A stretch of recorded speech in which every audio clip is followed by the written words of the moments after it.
Hello, everybody, and welcome back to taking a look at classic stories and the cheats that some people got to get away with back in the day. I want to go ahead and jump forward a little bit of time here and across medium and look at Citizen Kane, which is a movie made by Orson Welles in 1941. It is, to be quite honest with you, the greatest movie ever made, but it has some things that a modern screenwriter would not be able to do.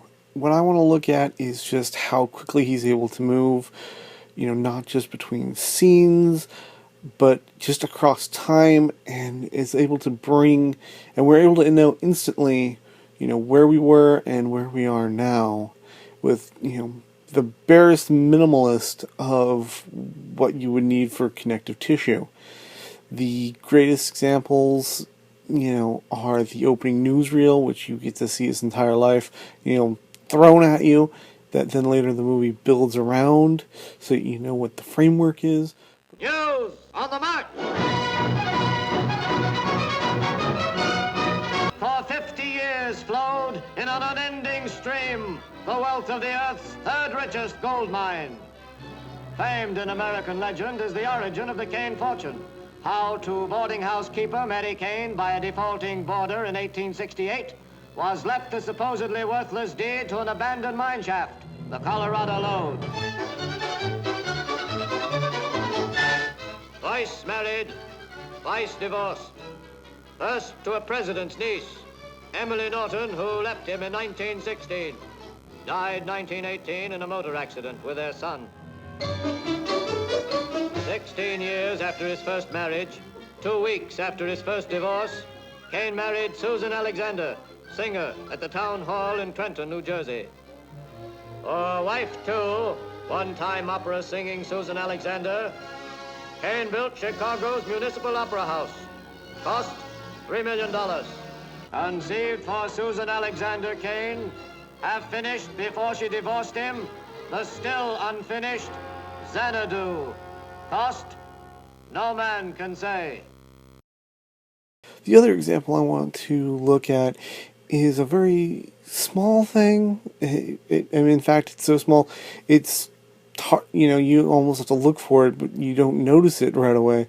And that's the point, is that Thatcher, the banker, starts a sentence in one place in one time and then finishes it 20 years later in a different place, talking, dictating a letter to the now adult Kane. And it just blends so seamlessly. In fact, I even, try to, write it up using, modern screenplay writing, technology, and, it just, even on a page, it looks just so clunky and you wouldn't think you could do it, but Orson Welles just pulls it off. So let's take a look at that.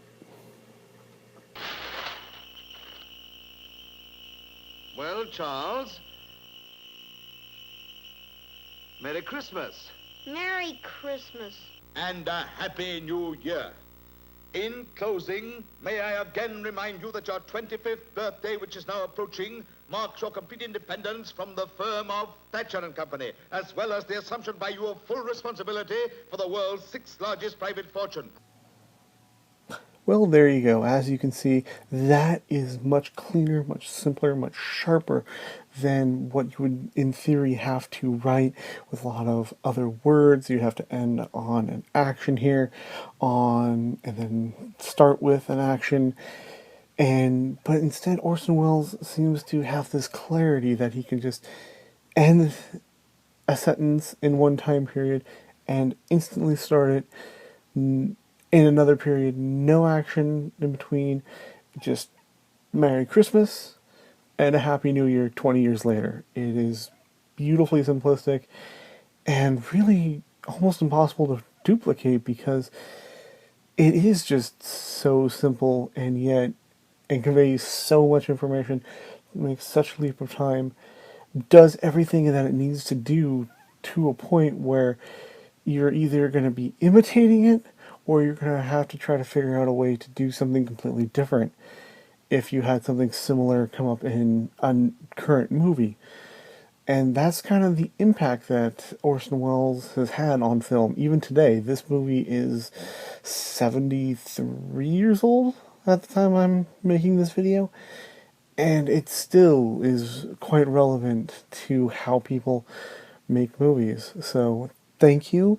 And if you like videos like this, please subscribe to my channel. I'll be making more. And if you have anything in particular you want me to look at, post it down in the comments below. Thank you.